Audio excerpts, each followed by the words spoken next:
city. It is it is a time to tell some of you that you are living in a fantasy world, in a world where you don't think strategy and politics is important, where you don't think that the dividing up of the population in demographics is something that is necessary. Well, the fact of the matter is that it is. Um, multi-billion-dollar corporations to sell things often divide the population up into demographics, either by age, by race, by religion. And the fact of the matter is that the United States, as an electorate, is used to being divided up. Is okay with it, and the sad story is that the United States, most of the electorate is not principle driven. They're not. It's if they like it, if it's okay with them. That's how they're driven. If something appeals to them. Now, it may be any number of reasons why things appeal to them, but if it appeals to them, most people are not principle driven. I mean, I know that's an awful thing to say, but it's an awful thing to be the truth, too. So if you think that you can just stick to your principles, that you can just dig in, and that's leading, you're wrong. The fact of the matter is that you have to find a way. You have to invoke a strategy by which that you can get people to listen to you, to be intrigued by you, and to vote for you because they think what you have to say intrigues them in some way. It draws them in some way. That's what it's all about. Can you draw them in?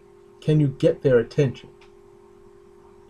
I mean, we talk about all the time that that most people in this country suffer from attention deficit at some point because there's so many things that are pinging us all the time.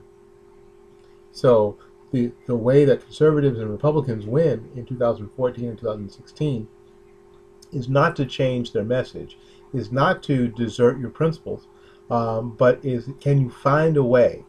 Is it possible that you can find a way to be intriguing to people in numerous and varied demographics? Can you get their attention? And can you keep it long enough for them to say, why don't we give these people a try?